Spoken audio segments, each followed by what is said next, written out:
Hello, everyone. Thanks for coming to the TUT Colloquium. I'm pleased to introduce Yuen-Man Pun, who is a postdoc currently at the Australian National University with the Cicada Lab at the School of Engineering. So prior to that, she received a PhD in Systems Engineering and Engineering Management in 2022, an MPhil degree in the same subject in 2018, and a bachelor's in mathematics in 2016, all from the Chinese University of Hong Kong. Her research focuses on optimization methods, algorithmic design and analysis, and its applications in data science and signal processing. Yes. Okay, thank you very much for having me here today. I'm going to present two of my works that I did during my PhD. I have been focusing on studying the landscape of a number of source localization problems. And then today I'm going to talk about two of the formulations of the time of arrival-based source localization problem. Now let me introduce what is time of arrival-based source localization problem is. Our goal, of course, is to estimate the unknown source position x star here. And to do this, we have a set of fixed anchors, which we call AI here. And we need these anchors to span over the whole space. So if the anchors are all lying on the same line, you can't determine whether the source is here or the source is here because the distance measurements would be the same. So we need this to span over the space. And we have some measurements, which we call Ri, and it's contaminated by some noise Wi. And these measurements measure the distance between the anchor and the source. And we assume this noise is mean zero variance bounded above by sigma squared and is sufficiently small that we have a sufficiently good signal-to-noise ratio. And we have a number of applications like asset tracking, intelligent transportation system, rescue, and surveillance. Now, I'm going to introduce two formulations. The first one is the maximum likelihood estimation formulation. When the measurement noise is Gaussian, this would be the maximum likelihood estimation. So we would like to find an x that best fits the distance, Ri we have. That best fits the distance, measured distance. And another formulation is called a squared range least squares formulation, which we want to find the squared of the distances of x from each anchor that best matches the squared measured distances. Now you can see the first one have a better statistical property because it's a maximum likelihood estimation. But we will see that the second one would have a better computational landscape. Now, for both formulations, we find an x hat, which is the minimizer that we use it to estimate the true source location x star.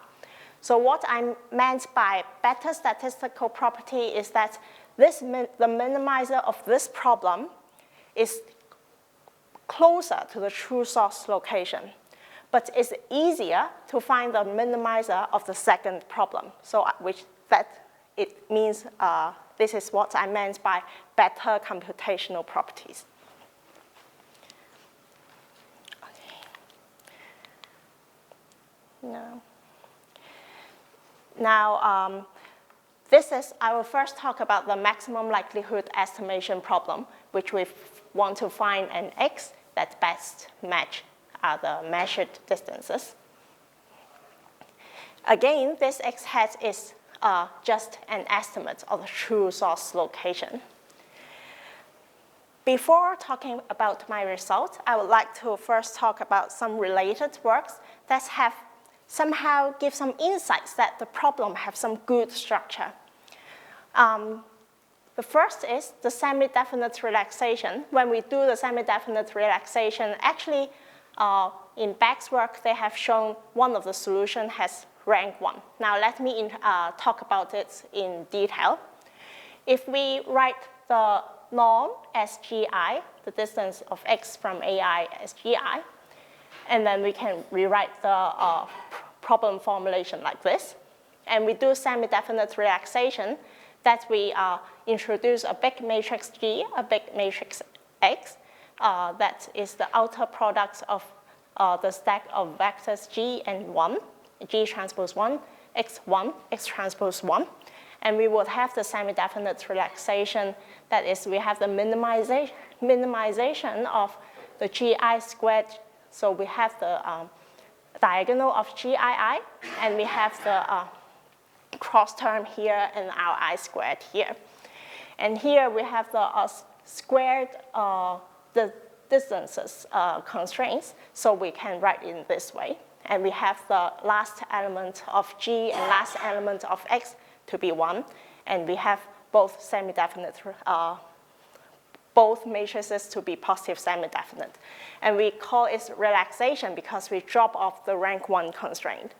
But in Beck's work, they have shown actually, even we drop off the rank 1 constraint, we still have a solution G that has rank 1. But in their formulation, they didn't guarantee that X is rank 1 as well, but G is of rank 1. And another work by Beck that's maybe closer to what we have done is that they put the gradient to 0. So they write out the gradient here, put it to 0, and then they design a standard fixed point method that is written in this form. And they have shown that any limit point is a stationary point of f. Now, this standard fixed point method can be viewed as gradient descent of some step size. But they only show the convergence. They didn't show the convergence rate, nor why this performs so well. So in our work, we have shown estimation error bound and also local strong convexity that can guarantee some good convergence rate. Now, we are going to show estimation error bound, the local strong convexity of f at a global minimum of the loss function with explicit estimate of the size of strong convexity region. Now we go to the estimation error, that is the distances at the distance of the minimizer from the true source location. We hope they are close enough. That means the ML estimate is a good estimate of the true source location. Now suppose that the noise is upper bounded by some constant times square root of number of anchors times the noise standard deviation. So M here is the number of anchors. And this can actually be satisfied by Gaussian noise with high probability. And then we will have the estimation error upper bounded by some terms in terms of noise standard deviation. And these constants are determined by the anchors and the true source locations. And here we see that an M here is the number of anchors because when we are doing the comparison, the more samples we have, we will have more noise in each sample accumulated, right? So that's why we have a number of anchors here. But we see that as long as the noise is small, we will have a good estimate on the true source location. And another result we have is the local strong convexity. And we would like to characterize the local strong convexity using the Hessian matrix. And to do this, we need the differentiability of f to hold. But in general, it's not differentiable at every point. So let's see in detail. F is given by this one. And then we can differentiate it, and we can see that it's not differentiable at the AI points, right? So we don't want our true source to be too close to each anchor, which makes the ML estimate would be very close to this anchor, and we can't characterize using the Hessian. This is the first reason we don't want it to be too close to each anchor. The second is if the true source is so close to each anchor, then the signal-to-noise ratio would be very low because XR minus AI would be very, very small, and the noise would dominate. And here we have the theorem. The first assumption is the true source cannot be too close to each anchor. And we parameterize it using delta here. And then we would have the Hessian of F near the global minimizer to be positive definite. That means F is local strong convexity around the minimizer with the basin of attraction, kappa, here. Delta is the differentiability parameter here. M is the number of anchors. And big lambda here is the minimum eigenvalue of the summation of these rank 1 matrices minus some terms in terms of the noise standard deviation. And we see that if the noise is small, and if this lambda is big, then we would have a local strong convexity with a bigger region. So now let's see what this minimum eigenvalue represents. We see that if the source and the anchor, they can spread around the whole space, we would have a larger minimum eigenvalue. But if it degenerates, we would have a very small minimum eigenvalue here. And this is what this theorem tells us, what is a good landscape, which can be expected as well. And we need sufficient distance between source and anchors, and then the landscape is determined by the noise power level and also geometric configuration of source and anchors.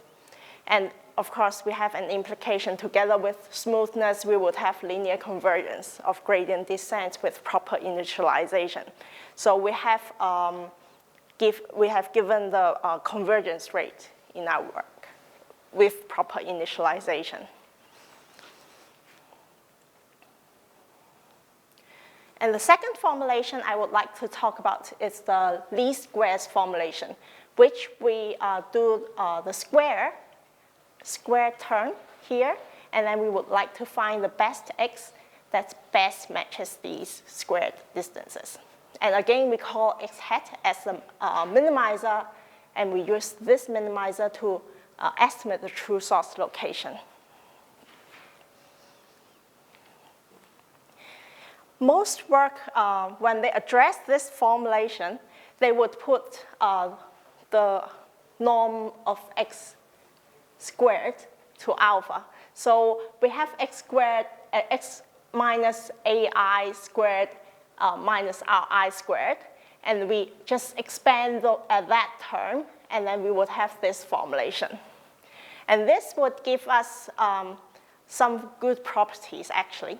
Like in Jern's work, they solve it using KKT condition, and then they can determine the Lagrange multiplier by a 5-root equation, but they just consider it on R2. And we'll see why it's 5 roots later. And in Beck's work, they consider it as a generalized trust region subproblem, and they use the properties of the generalized trust region subproblem, and they can find a root, and then they can solve the problem. So both works suggest there's some good landscape of this problem because it can be solved so easily, right? But our work has studied the original least squares problem and then find actually this problem has some good landscape, and explain why it's a 5-root equation here. Now, here is our contribution. We have global strong convexity under certain assumptions on the geometric configuration of the anchors and the source. So it's an even better computational property than the previous one. And even we don't have this to hold, we can still characterize the critical points. And using this characterization, we can bound the maximum number of critical points under very mild assumption. And we provide a condition sufficient condition for the critical points to be isolated. And using this characterization, we can actually give an algorithm that finds by solving all the critical points and finds the minimum objective value 1, and then we can solve for the global optimum. And similarly, we have the estimation error bound.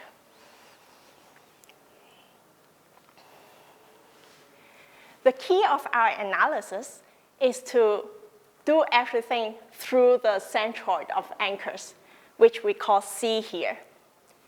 So because we know all the anchors' position, C is also known. Now we see that in this theorem, we define R squared to be the true source from this centroid of anchors, squared distance, plus some noise terms. So Wi here are the noise. And then we would have global strong convexity if and only if R squared is smaller than 2 over m times the minimum eigenvalue of the summation of these rank 1 matrices. Now we see that first R squared roughly measures the square distance between the source and the centroid of anchors, because these are just noise terms. So if it's very small, we can ignore it by now. And what's the right-hand side? Basically, it is, again, a measure of degeneracy of anchors. So if it's on the, like on this line, then we would expect this to be very small. But if it spreads over the space, then we would expect this to be larger. And of course, if we have global strong convexity, we would have the gradient descent converges linearly regardless of the initialization. Now let's, although this thing looks very difficult to understand, now I'm going to give some examples what this thing means. So we are going to set the anchors, AI, find this value, and see if there's, say, no noise, where the X star can lie so that we can have the global strong convexity.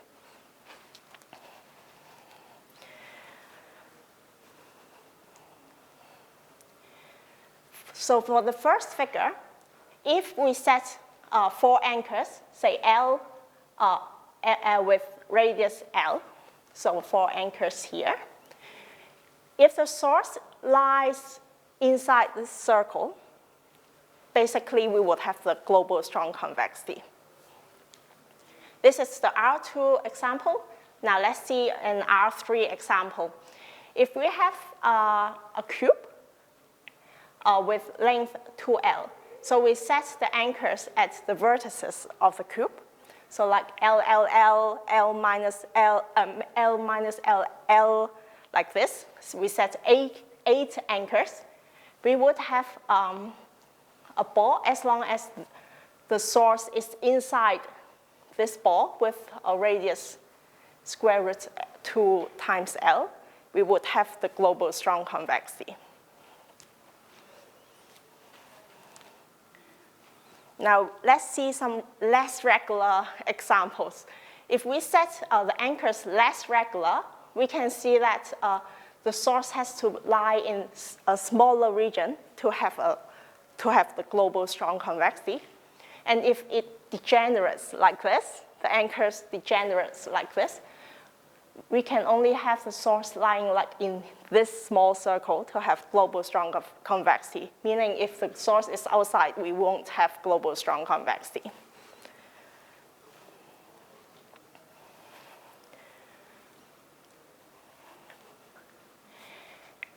Now, even we don't have that condition to be satisfied, we can still characterize the critical points.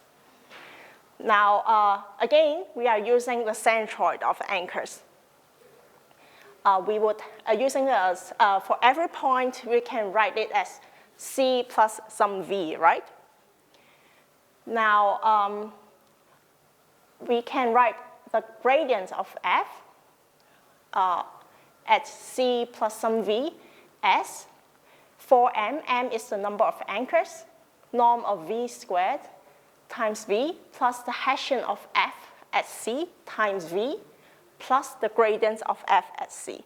So you can see that the information at the centroid gives us a lot of information. And we also have this Hessian. So this Hessian is less important in our analysis, but we actually write this Hessian out first. And then by simple arithmetic, we can get this equation. And we use fundamental theorem of calculus, and we get back the gradient here. And then now we can characterize the critical points using, by putting it to be 0. A natural development would be diagonalize the Hessian, right? So we diagonalize the Hessian of f at c by u times lambda times u transpose. U is some orthogonal matrix, and then lambda is a diagonal matrix. And then we put everything in the basis of u. So we write the gradient of f at c using the basis of u, and then we have the coordinate b. And then similarly for v, we can write it in the basis of u, and then with coordinates p. And then plugging in, we would have 4m times summation of pi squared times pi plus the Hessian of f at c, so it's lambda I, times pi plus bi here. So we can write it as a system of equations here.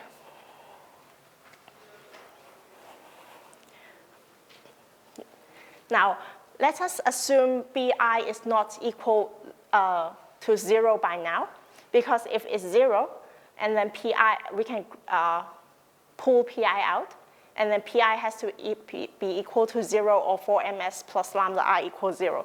So something strange might happen. So now let's assume bi is not equal to 0. And then we can write what pi is. Pi is just b minus bi over 4ms plus lambda I, right? So we can write it as a system of equations, and then we can write the first derivative and second derivative out, and then we can plot different graphs here. And we can see that if lambda I, we don't have any negative eigenvalue of the Hessian of f at c, this s is always positive because it's summation of pi squared. So we see that actually we will only have one intersection here. That means we only have one critical point, and that is the global minimum. And this actually returns back to the case we have global strong convexity. And then if there's only one negative eigenvalue, we would have 3 critical points. And then here, 2 negative eigenvalues, 1, 2, 3, 4, 5 critical points. And this is how we get this conclusion that if bi is not equal to 0, we would have the number of critical points at most 2 times number of negative eigenvalues of Hessian of f at c plus 1. And actually, this condition can be satisfied almost surely when the measurement noise follows a probability distribution that is absolutely continuous with respect to the Lebesgue measure.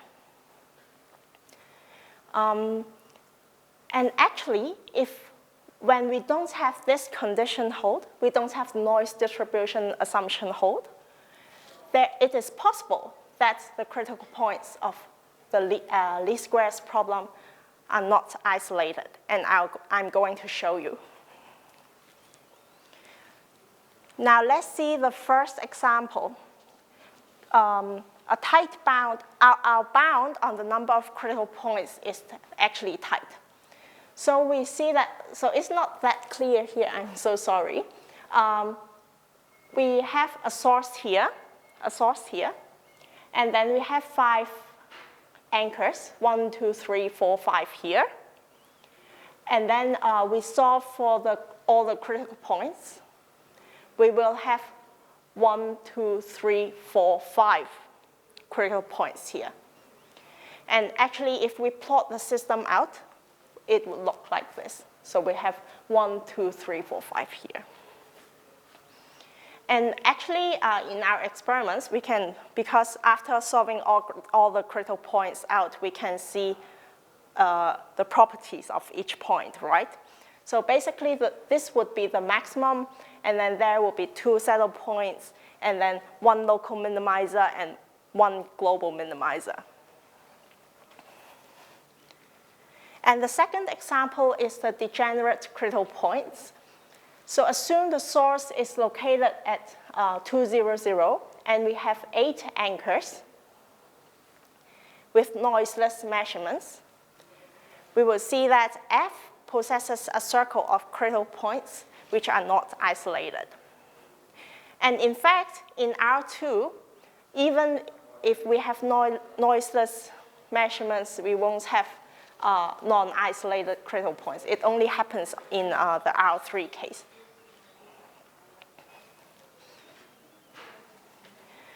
Now, having all these, we can construct an algorithm for solving the global minimizer. So we compute the centroid, the gradient of f at the centroid, the Hessian of f at the centroid, and then we diagonalize it, write everything using the basis of u, and then we compute the solution S, and then we find all the critical points, and then we get the minimizer by comparing their objective values.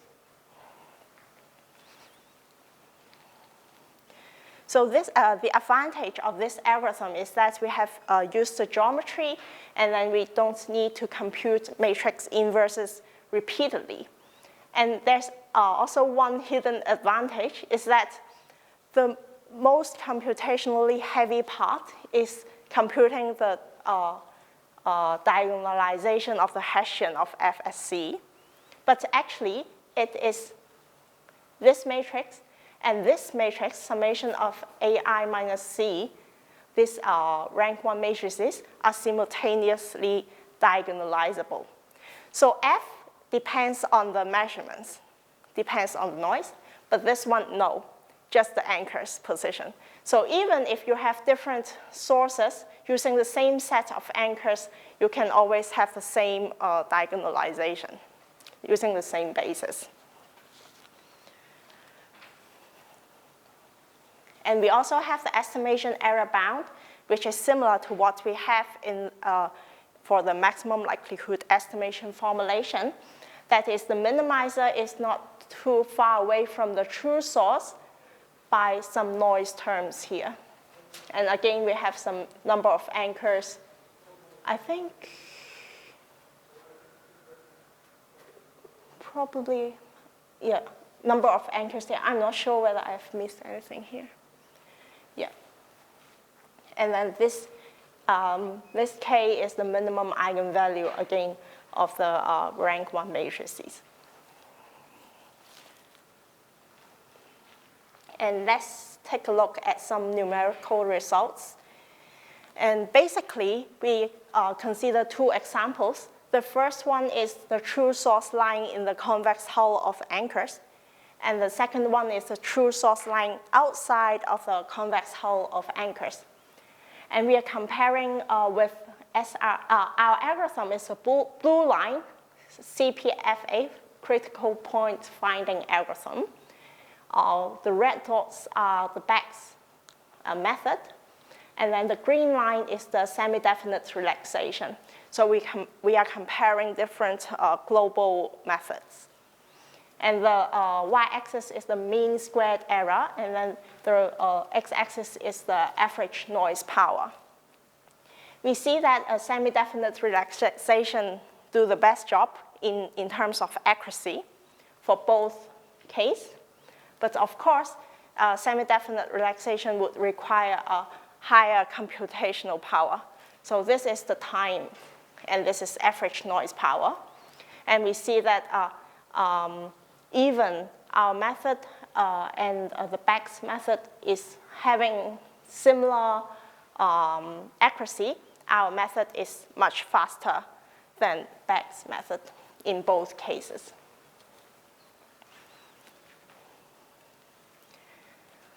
Now, let me give the conclusion.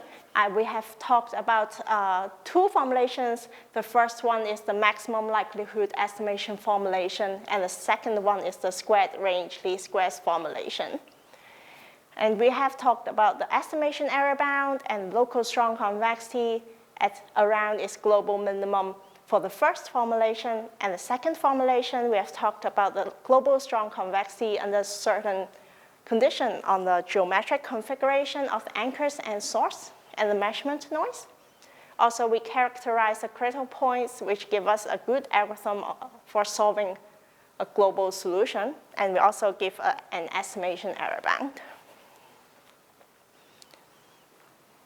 Some possible future directions is we see that for the second formulation, there are so many good good optimization landscape properties, right? So a natural question is there any other source localization problem that also have good landscape? And another thing is because the second problem is a sum of squares optimization problem. So maybe there's also some other sum of squares problem that has good landscape. And this is the end of my talk. Thank you.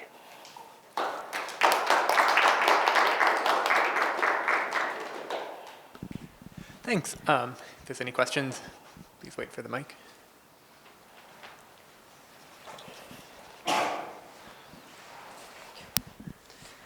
Hi, thank you for presentation. I'm not familiar with the topic too much, but I'm wondering if you go to the slide 4. Slide 4.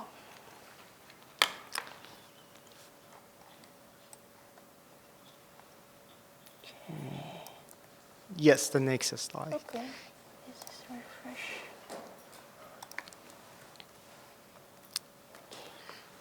Yeah, that's it.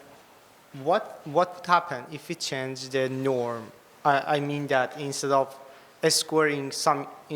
considering summation of squares, replace it with absolute value or power p. What would happen for those norms? This is a good question because we have actually we didn't think about this, but people has raised similar questions before, and we would expect if we have absolute value outside, maybe it's more robust. We don't know, but yeah, we still need some study on it. Okay. Thank you so much. Thank you.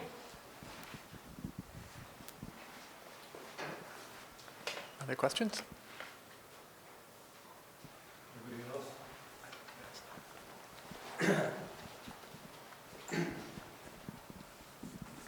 So I was just wondering about the question about that you stated that sufficient distance promotes smoothness.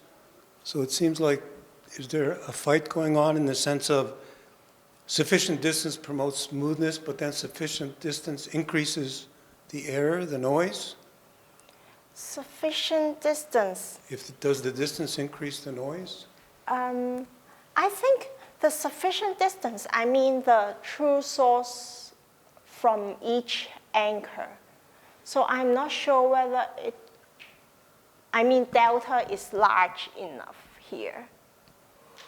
So I'm not sure how noise plays a role here. Well, where is the noise? In which measurement? Is the WI. noise? WI is the noise. And is it the measurement between? So in which measurement is the noise? In which measurement is the noise? So I write Ri as the distance, measured distance, That's the true source, the distance between the true source from each anchor contaminated by some WI noise. And what I have assumed is I hope the distance of the true source from each anchor is not too close, is sufficiently far. So I think noise may not play a role in this true distance. And this RI, yeah, it's just the true distance, not the noisy distances. Okay. And the other question I had was, I was wondering about the geometry when you had this, when the point is in the convex hull. What if the anchors were, let's say you had, instead of 3 anchors around, right? Let's say one of the anchors, instead of being a single anchor, it was 1, 2, 3, 4, 5, all in a line. All in a line. 1, 2, 3, 4, 5, all in a line. Oh, What would happen? Would this change the whole theory of trying to get the strongly convex problem? So do you mean I still have these 4 anchors, but I have 1, 2, 3. Yeah. And here 1, 2, 3, and then here 1, 2, 3 like this. Yeah. I think this might change the geometry. Because in one of my examples, it is shown that it's not more the anchors, the better the landscape. So what we have shown is like a rectangle, and then the anchors are at the vertices of the rectangle. And then there's one anchor near a few anchors near the origin. And then this actually deteriorates the optimization landscape. So I think probably if we have a few in a line, a few in a line, a few in a line, it might not be as good as this one. Or this circle would be smaller. I'm not sure.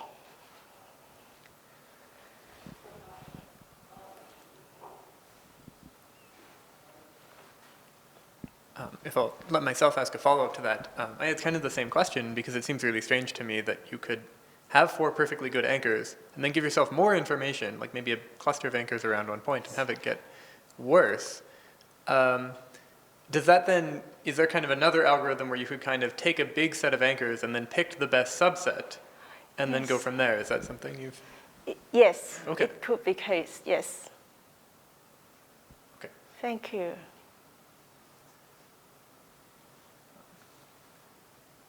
If there's no other questions, then let's thank Yuen-Man again. Thank you.